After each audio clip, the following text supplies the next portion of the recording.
Assalamualaikum warahmatullahi wabarakatuh. Selamat datang di Radio Misteri, sebuah tempat di mana cerita-cerita yang tidak bisa dijelaskan, kadang justru paling sering terjadi di sekitar kita. Di sini kita akan mendengarkan kisah-kisah yang mungkin pernah dialami seseorang atau mungkin sedang terjadi di suatu tempat malam ini. Matikan lampu jika perlu, pasang headset kalian, dan dengarkan baik-baik. Karena cerita malam ini datang dari sebuah rumah sakit yang sudah berdiri puluhan tahun.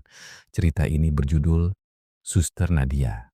Cerita ini dialami oleh seorang pria bernama Raka, seorang cleaning service yang baru saja mulai bekerja di sebuah rumah sakit di kota kecil. Malam itu adalah shift malam pertamanya. Rumah sakit terlihat jauh berbeda ketika malam hari. Lorong-lorong panjang terasa lebih sunyi. Lampu putih yang redup membuat bayangan terlihat lebih panjang dari biasanya. Jam di dinding menunjukkan pukul 00.47 malam. Sebagian besar pasien sudah tertidur. Para perawat hanya berjalan sesekali memeriksa ruangan. Raka mendorong troli pelnya perlahan menyusuri lorong. Saat itulah dia pertama kali bertemu dengan seorang suster. Suster itu berdiri di ujung lorong. Seragamnya rapi.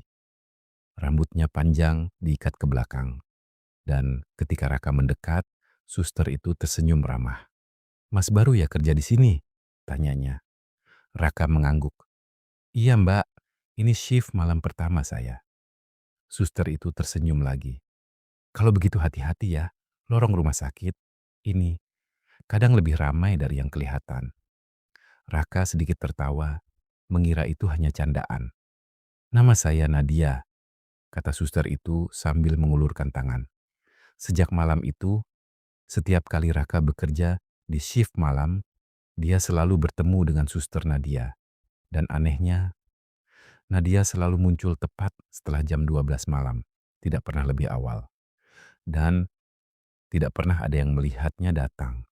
Malam berikutnya, Raka kembali menjalani shift malamnya seperti biasa. Jam menunjukkan pukul 00.30. Lorong rumah sakit masih sama seperti malam sebelumnya. Sunyi dan hanya diterangi lampu putih yang redup. Raka mendorong troli pelnya perlahan menyusuri koridor. Namun kali ini pikirannya tidak tenang. Ucapan satpam semalam masih terus terngiang di kepalanya. Suster Nadia, di rumah sakit ini tidak ada suster bernama Nadia. Raka mencoba mengabaikan pikiran itu. Mungkin saja satpam itu salah. Atau mungkin Nadia bekerja di bagian lain. Namun saat Raka sedang mengepel lantai, sebuah suara lembut tiba-tiba terdengar dari belakangnya. "Mas Raka." Raka langsung menoleh. Dan seperti malam sebelumnya, Suster Nadia berdiri di sana. Seragam putihnya terlihat rapi. Rambutnya diikat ke belakang. Dan senyumnya tetap sama seperti pertama kali mereka bertemu. "Kok kelihatan tegang?" tanya Nadia pelan. Raka mencoba tersenyum. "Tidak kok, Mbak. Cuman agak sepi saja malam ini." Nadia tertawa kecil. "Rumah sakit memang selalu sepi kalau malam." Dia berhenti sebentar, lalu berkata pelan, "Tapi bukan berarti kita selalu sendirian." Raka tidak terlalu memikirkan kata-kata itu. Dia kembali membersihkan lantai. Sementara Nadia berdiri di dekat jendela lorong. Entah kenapa, setiap kali Raka melihat ke arahnya, Nadia selalu terlihat seperti sedang memperhatikan sesuatu di luar jendela. Padahal di luar sana hanya ada halaman rumah sakit yang gelap. Beberapa saat kemudian, lampu di lorong tiba-tiba berkedip. Sekali, dua kali, Raka berhenti mengepel dan melihat ke atas. Lampu kembali menyala normal. Namun, ketika Raka menoleh ke arah jendela, Suster Nadia sudah tidak ada di sana. Lorong itu kembali kosong. Hanya ada suara detak jam dinding yang terdengar pelan. Raka mulai merasa tidak nyaman. Dia memutuskan pergi ke pos satpam untuk mengambil air minum. Ketika sampai di sana, satpam yang sama masih berjaga. "Pak, kata Raka. Satpam itu menoleh. Ada apa, Rak? Raka ragu sejenak. Lalu akhirnya bertanya, Pak, benar ya, di rumah sakit ini tidak ada suster bernama Nadia? Satpam itu langsung terdiam. Wajahnya berubah serius. Dia menatap Raka beberapa detik, lalu berkata pelan, kamu ketemu dia lagi? Bulu kuduk Raka langsung berdiri. Jadi, Bapak tahu? Satpam itu tidak langsung menjawab. Dia hanya menatap lorong rumah sakit yang gelap di belakang Raka. Lalu berkata pelan, Rak, kalau kamu melihat dia lagi, Satpam itu berhenti sebentar. Jangan pernah ikut dia ke lantai 3. Raka mengerutkan kening. Kenapa, Pak? Satpam itu menggeleng pelan. Sudah, kamu kerja saja seperti biasa. Tapi ingat kata saya tadi. Kalau dia mengajak kamu ke lantai 3, jangan pernah ikut. Beberapa menit kemudian, Raka kembali ke lorong tempat dia bekerja. Semua terlihat normal. Lampu menyala terang. Troli pel masih berada di tempat yang sama. Namun, saat Raka hendak mengambil pelnya, sebuah suara pelan terdengar dari ujung lorong. Mas Raka, Raka menoleh perlahan. Di ujung koridor yang panjang itu, Suster Nadia berdiri sambil tersenyum. Dan dengan suara lembut, dia berkata, Mas Raka, temani aku sebentar ke lantai 3. Ya, Raka berdiri terpaku di lorong itu. Di ujung koridor, Suster Nadia masih berdiri sambil tersenyum. Lampu di atas kepalanya sedikit redup, membuat bayangannya terlihat panjang di lantai. Mas Raka, temani aku sebentar ke lantai 3. Ya, Raka teringat ucapan Satpam beberapa menit yang lalu. Kalau dia mengajak kamu ke lantai 3, jangan pernah ikut. Namun, entah kenapa, nada suara Nadia terdengar sangat lembut, tidak menyeramkan, bahkan terasa menenangkan.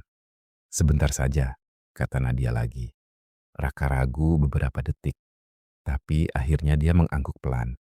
Ya sudah, sebentar saja ya Mbak. Nadia tersenyum. Terima kasih Mas Raka.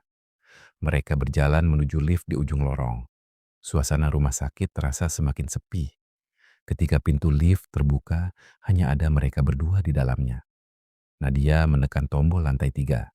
Lift mulai bergerak naik. Namun anehnya, lampu di dalam lift tiba-tiba meredup, lalu berkedip pelan. Raka menoleh ke arah Nadia. Tapi Nadia hanya berdiri diam menatap pintu lift. Wajahnya terlihat lebih pucat dari biasanya. Mas Raka sering kerja malam? Tanya Nadia tiba-tiba. Iya, baru beberapa hari ini, jawab Raka. Nadia mengangguk pelan. Kalau begitu, Mas Raka pasti sudah tahu. Dia berhenti sebentar. Rumah sakit ini menyimpan banyak cerita. Ding, lift berhenti. Pintu lift terbuka perlahan. Lorong lantai 3 terlihat sangat berbeda. Lampunya jauh lebih redup. Beberapa bagian lantai terlihat berdebu, seperti sudah lama tidak digunakan. Raka melihat ke kanan dan ke kiri. Tidak ada perawat, tidak ada pasien, hanya lorong panjang yang sunyi. Kenapa lantai ini sepi sekali? Tanya Raka. Nadia berjalan perlahan menyusuri lorong. Lantai ini sudah lama ditutup, jawabnya pelan. Raka terkejut. Ditutup? Kenapa? Namun Nadia tidak menjawab. Dia terus berjalan sampai berhenti di depan sebuah pintu ruangan tua. Pintu itu terlihat kusam. Catnya sudah mengelupas. Dan di bagian tengah pintu masih terlihat bekas garis polisi yang sudah pudar. Raka merasakan bulu kuduknya berdiri. Ruangan apa ini, Mbak? Tanya Raka pelan. Nadia menatap pintu itu lama sekali, seperti sedang mengingat sesuatu. Lalu dia berkata dengan suara yang hampir berbisik. Dulu, aku bekerja di ruangan ini. Raka menelan ludah. Suasana di lorong terasa semakin dingin. Angin tipis tiba-tiba berhembus melewati mereka. Padahal semua jendela di lantai itu tertutup. Ketika Raka hendak berbicara lagi, tiba-tiba lampu lorong berkedip keras. Sekali, dua kali, lalu mati sesaat. Dan ketika lampu kembali menyala, Raka langsung menoleh ke sampingnya. Namun, Suster Nadia sudah tidak ada di sana. Raka berdiri sendirian di depan pintu ruangan itu. Lorong lantai 3 kembali sunyi. Hanya ada suara napasnya sendiri yang terdengar. Tiba-tiba, dari dalam ruangan tua itu terdengar suara pelan, seperti sesuatu jatuh ke lantai. Raka berdiri di lorong lantai 3 dengan napas yang masih terengah. Tangannya masih memegang map arsip rumah sakit yang tadi dia temukan di ruang administrasi lama. Di dalam arsip itu tertulis satu nama, Nadia Prasetya, seorang perawat yang meninggal 12 tahun yang lalu. Raka menelan ludah. Di laporan itu tertulis jelas, perawat Nadia ditemukan tewas setelah jatuh dari lantai 3 rumah sakit. Sejak kejadian itu, lantai 3 ditutup. Raka merinding membaca kalimat terakhir di arsip itu.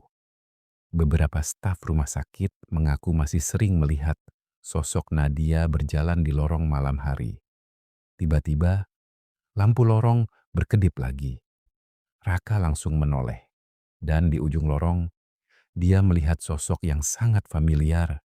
Suster Nadia berdiri diam, menatap ke arah Raka. Namun kali ini, senyumnya terasa berbeda. Lebih dingin, lebih kosong.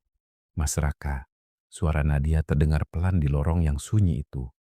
Sekarang kamu sudah tahu semuanya. Raka mundur satu langkah. Mbak, Mbak Nadia, kamu, Nadia berjalan perlahan mendekat. Langkahnya sangat pelan, namun anehnya tidak ada suara langkah sama sekali. Aku sendirian di sini, Mas Raka, kata Nadia lirih. Sudah lama sekali. Raka merasa tubuhnya semakin dingin. Apa, apa yang kamu mau dari aku? Tanya Raka dengan suara gemetar. Nadia berhenti tepat beberapa meter di depannya. Lalu dia berkata pelan, aku hanya ingin. Dia menatap mata Raka. Ada yang menemaniku. Tiba-tiba angin dingin berhembus kuat di lorong itu. Lampu berkedip semakin cepat. Senyum Nadia perlahan berubah. Wajahnya mulai pucat. Matanya kosong dan lehernya perlahan miring. Seperti tulang yang patah. Raka langsung teringat sesuatu. Satpam tadi malam berkata, kalau dia mengajak kamu ke lantai 3, jangan pernah ikut. Raka panik. Dia langsung berlari menuju lift. Namun ketika dia menekan tombol, lift tidak menyala. Lampu di lorong tiba-tiba padam. Gelap, sangat gelap.